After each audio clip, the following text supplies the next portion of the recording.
Furnishings for this program provided by Van Tassel's Fireside Furniture and Clock Gallery, 5000 Kilgore, Muncie, Indiana.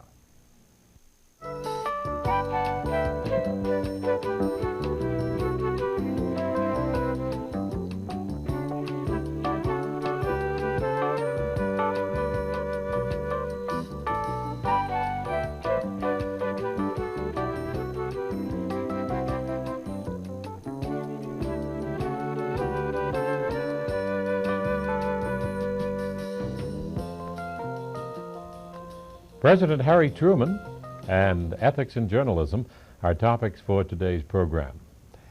Dr. Robert Ferrell, history professor at Indiana University, has written some 5 books about Truman the man and the Truman presidency.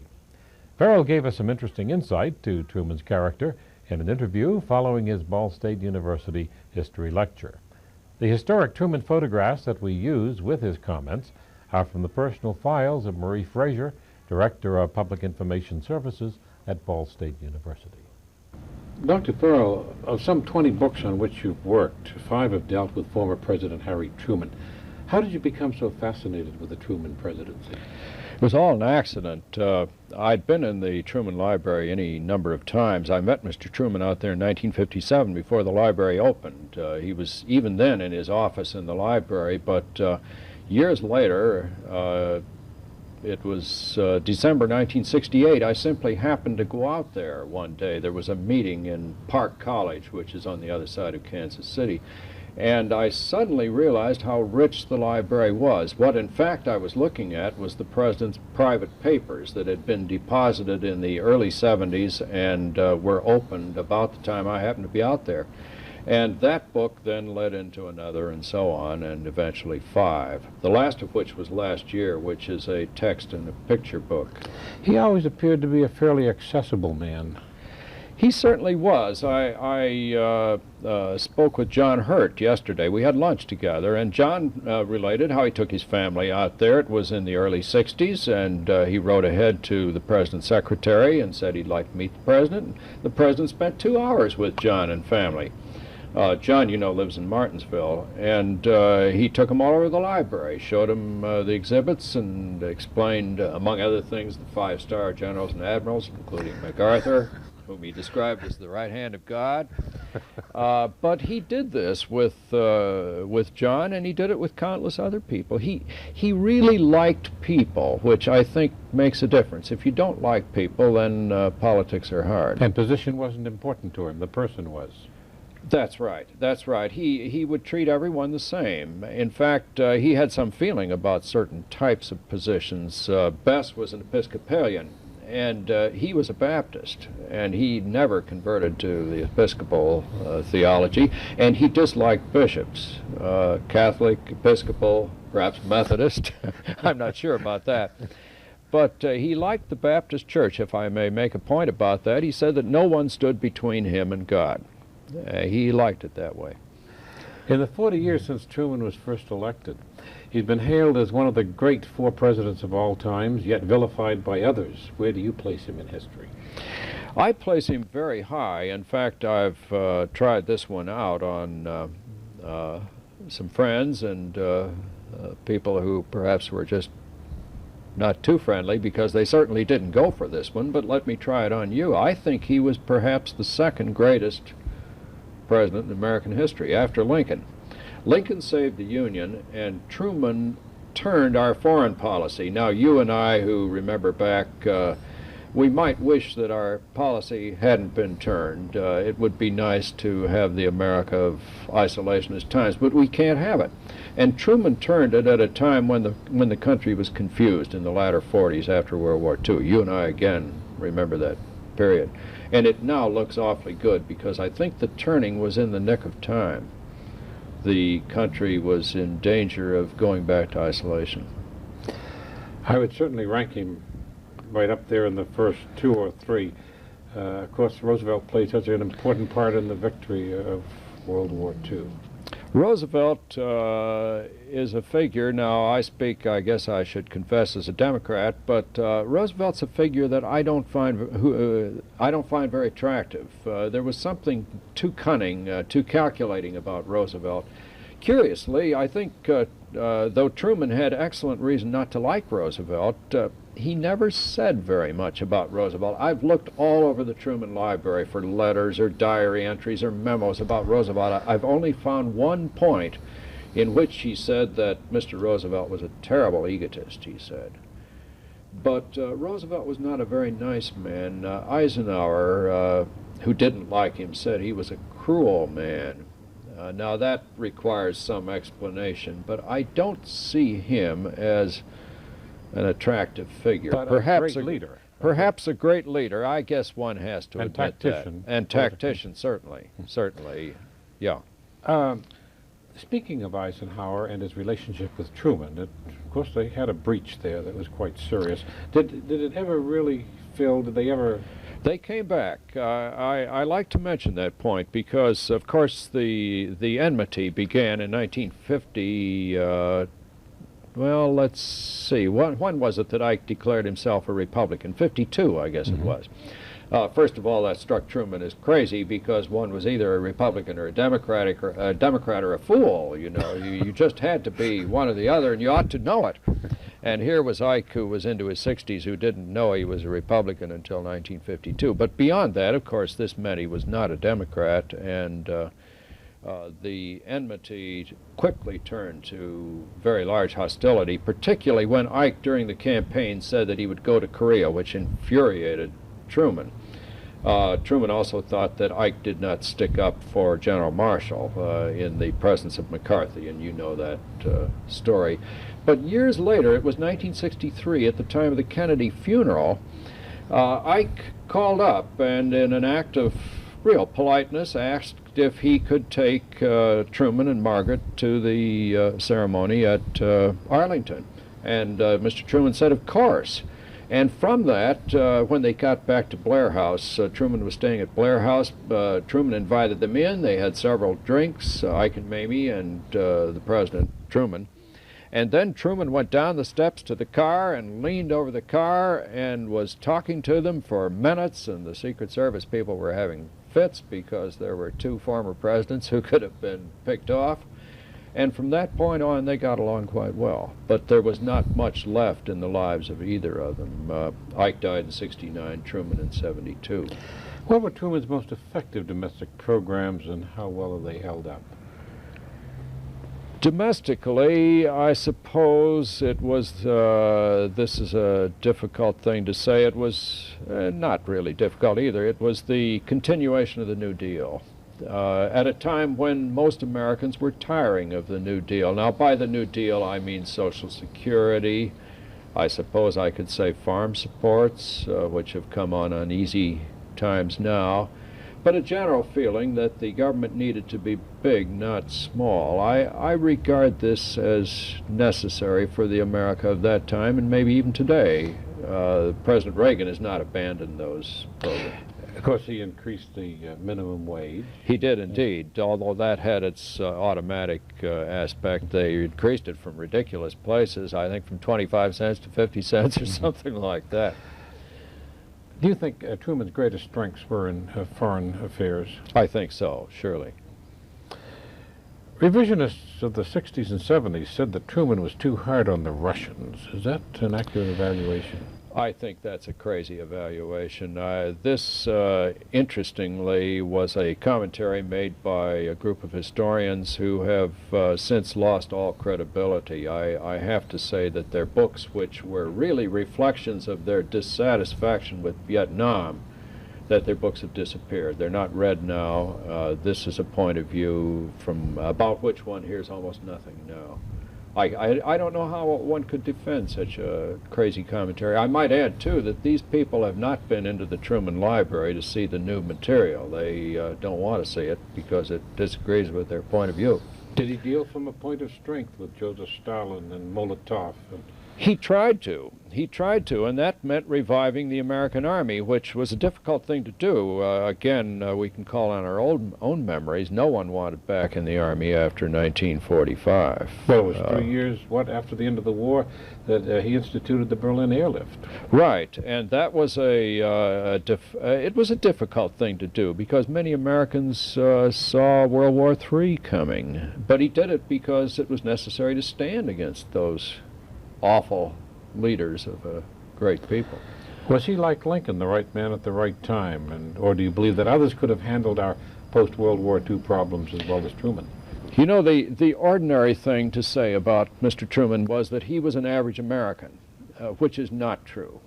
An average American couldn't have done what he did. He was, I think, the epitome of the American Middle West, which is a wonderful place, we agree. But there was a great strength of character and a willingness to advance principle in the man, and he just came at the right time. How fortunate we were, I think, though one says it with sadness, that Mr. Roosevelt was not president in these times. Mr. Roosevelt's health would have been bad. He perhaps would have been inattentive to the great issues of the late 1940s. But Mr. Truman took them in hand and did something about them. Because they say we did lose at Tehran when Roosevelt was in such failing health. We did indeed. I think we might have lost anyway because the negotiations were difficult with the Russians, who possessed all of Eastern Europe. Shortly thereafter, we didn't have the troops to force our way into Poland or Romania or the other countries on the other side of the curtain. This may be difficult for you to do, but perhaps you could give us an idea how Truman would have handled the crisis in Central America, the current crisis. I like to think that he would have handled it largely by letting, say, Mexico handle it, some country like that. I read a very interesting article in on the op-ed page of the New York Times by some CIA man, in which he said that surely the Soviets must rejoice to see us involved with these little countries in an unimportant part of the world, while the great issues are still in Europe and the Far East and with the Soviet Union. Of course, they're involved in Afghanistan. Right, and of course that's no triumph for the Soviet Union. That's their Vietnam. What do you think Truman's reaction would have been to the MX missile controversy? I think he had a feeling that you had to watch the military. He liked the military. He, in fact, loved it and stayed in the reserves and sought to go into the Army after Pearl Harbor. But I think he had a feeling that that the regular military, in fact, I know he did, he felt they didn't know what a dollar was. And I think he would have been a little more cautious about committing us to some of these programs that probably, so I think, duplicate other programs. If we have Trident submarines, this is my point of view, what do we need the MX for? But that's a somewhat different issue. In your research on President Truman, you've gone through papers, recently released papers that perhaps others haven't seen, you've talked to people. Has anything been revealed that has disappointed you in the man? I probably should find something in order to balance all of the wonderful things I see in him, but frankly, no. Once in a while his temper flared. Once in a while he did seem able to fix on pinhead problems and perhaps make too much out of it. But I think that most of us, present company excepted, do that sort of thing. It was, I think in long retrospect, it's difficult to see. Do you have any things. little-known anecdotes about him that you've discovered? Oh, there are lots of stories about Truman. I think of one which actually concerns Bess, and this was when, and this is according to Margaret, so it surely happened. It was 1955, and the president came into the living room in Independence, and he saw Bess burning something in the hearth, and they were obvious. This something was obviously letters, and they were his letters to her, which in fact I think She did. She did burn some of those.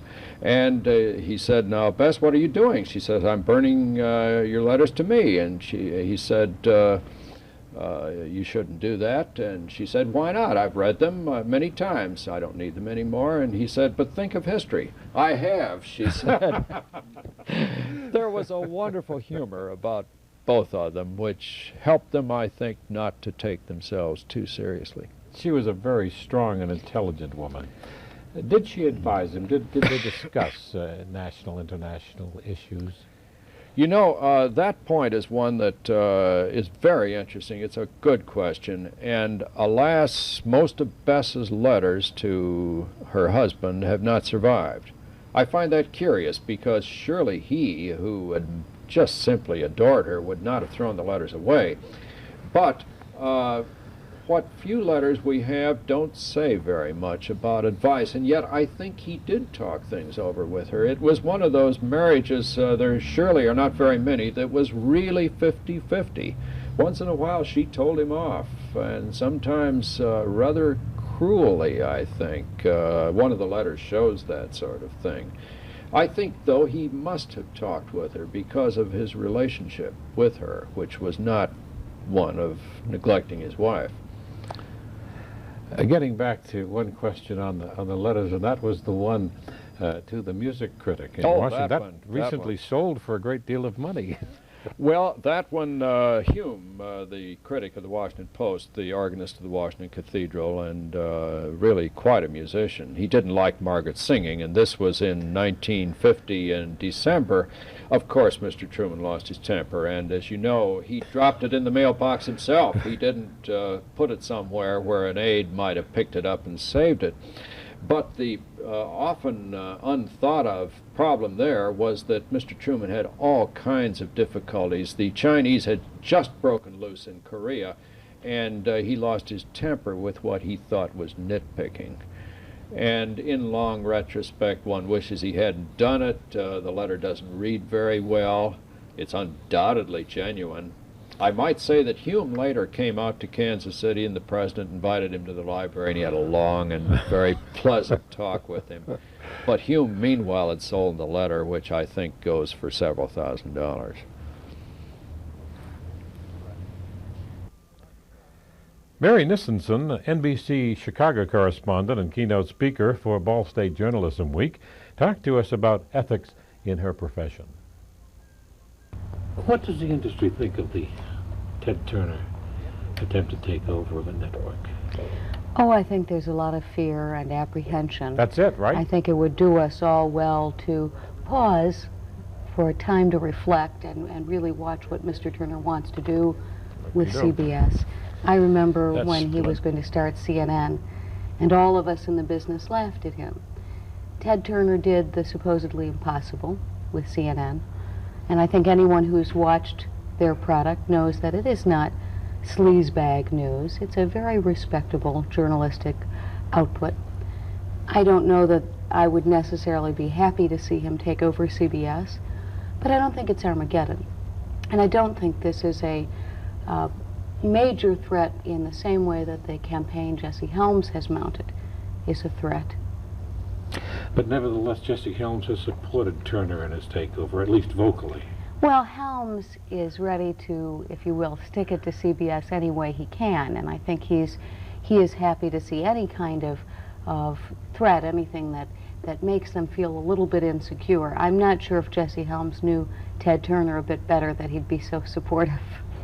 Walter Cronkite was quoted as saying that Ted Turner is not morally the moral person to take over a network. Oh, you know, I think we all engage in a lot of phony baloneyism in this business, and everyone wants to believe that he or she is the keeper of the shield in terms of morality. I don't know that any of us can stand in judgment of Mr. Turner's morality. I would hope that if he goes through with this, he recognizes the enormous contribution that CBS has made to professional broadcast journalism, and that he understands that if you destroy those bulwarks in our society, you really threaten not just the fabric of journalism, but the fabric of the society itself. You are one of the top reporters, journalists in the NBC group. I don't want to keep talking about CBS, but nevertheless, the CBS Westmoreland case did affect electronic journalism. Will there be a lasting effect on the part of the public? Do you think that? You know, I hope so, and let me tell you why. First of all, I am not persuaded that winning a libel suit from the standpoint of the journalistic community is really winning these days. It really only means you didn't have malice, that you weren't absolutely reckless in the conduct of your business. That should never be enough. I think that all of us need to take a good, long, hard look at how we do our work, because the bottom line is that a lot of people out there don't like or trust journalists anymore. You know, when people didn't rise up and protest and nearly riot when we were kept out of Grenada, I think that tells you where the American public stands on our profession. And we need to take a look at why they feel that way. And I think part of the reason is they feel we haven't been ethical. They feel we haven't been honest.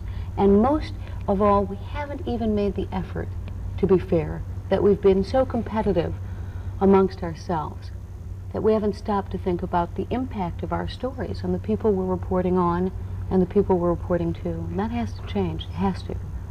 So standards might be affected by competition? I think so. You know, I'm waiting for the first broadcast medium that will say, hey, listen, tonight we don't know all the facts. Now, the following things we're going to tell you fall in the realm of speculation or unconfirmed fact or potentially even rumor, and take them as such. I think that if we would be a little bit more straightforward, give our viewers a little bit more credit for being intelligent human beings and allow them to make judgments for themselves, we'd be better off. We'd have fewer libel suits and we'd have more trust. What would the president of NBC News do if you, as a reporter, did that? Would he allow it on the air? I don't know, because in point of fact, what I have done in my reports is to absolutely weed out what falls into speculation and unconfirmed fact, or to make it very clear, using slightly different language, that what I'm telling you is what so-and-so says, but not necessarily a hard, cold fact. And I think that's crucial. And the other thing I think would signal a major change, and it's due, is for us to dispense with this crazy notion that good news is no news, that only scandal and disaster and flood and ruin constitute something newsworthy.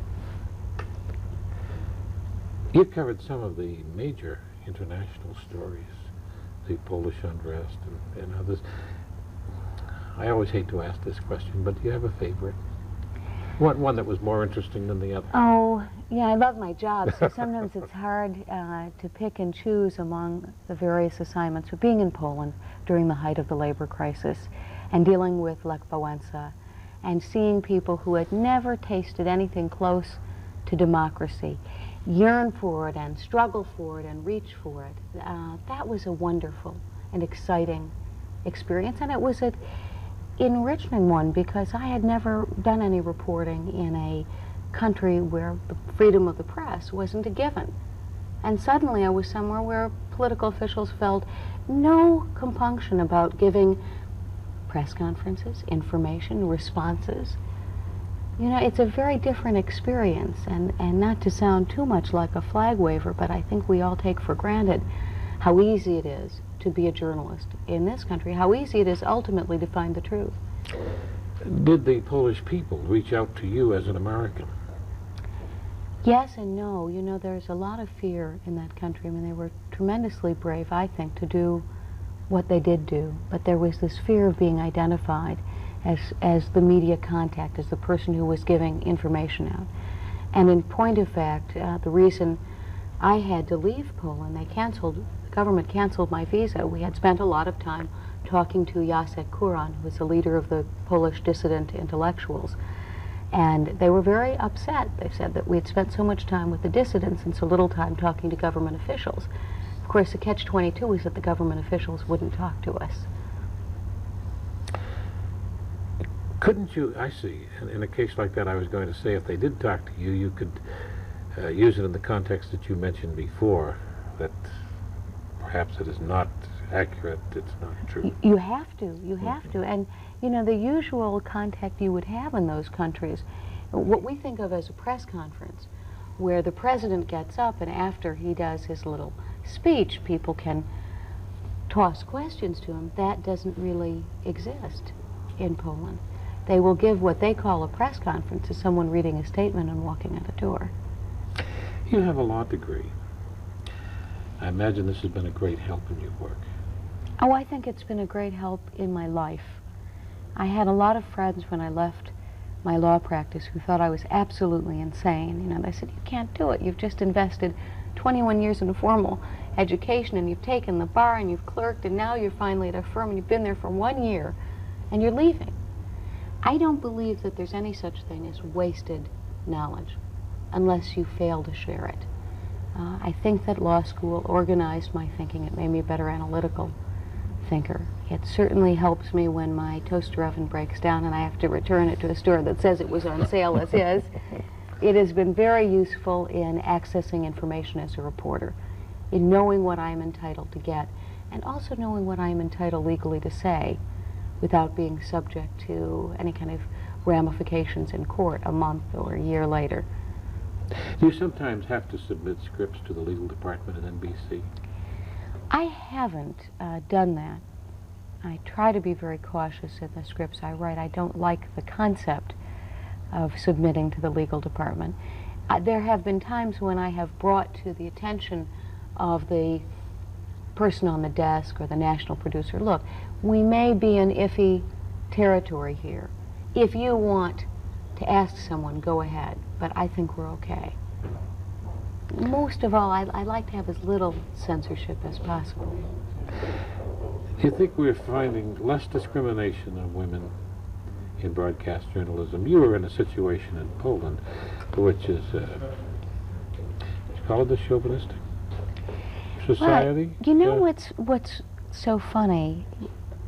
I got asked a lot after the Chris Kraft trial to talk about the issue of women in journalism, and what I would tell people consistently is there was far more, and continues to be, far more discrimination in law against women than in journalism. My firm belonged, when I was a part of it, and I believe still belongs now, to a lunch club, if you will, that not only doesn't admit women as members, but a woman has to, if you want to bring a woman as a guest, you have to rent a private facility for her. And up until 1978, women had to come up the back elevator to get into the dining room. It's medieval. It is medieval. It is medieval. What's so medieval about it is that had they had the same restrictions about blacks or Jews or Hispanics, that firm would never have considered belonging there. And as a lawyer, I couldn't practice my trade. I couldn't take clients. I couldn't go to client meetings or even staff meetings of my own fellow attorneys. I've never been told as a journalist, hey, you can't cover that story because it's not a woman's story. Now, if that day happens, that's when my hackles will be raised. As for news directors or any superiors making comments about dress or appearance, at the risk of appearing shallow, let me tell you, I think this is a cosmetic industry. Hopefully it is not solely a cosmetic industry. But anyone who thinks they have the right to be in front of the camera and not brush her hair or look neat and presentable, you know, that's a question of respect for the audience. When you have an important day in your life, a job interview, an award ceremony, a wedding, you get dressed up. It's your way of saying, in our culture, I respect you, I respect the significance of this event enough to look nice. And I don't think that's too much to ask a journalist to do in television. In spite of the cosmetic aspect, reporters to survive must have substance too. Absolutely, and I don't ever want to see physical beauty as a substitute for journalism. I don't think beauty should be the issue whatsoever. But I do think respect for your audience is measured by many different yardsticks, and one of them is your saying, hey, I'm not going to be a slob in front of you.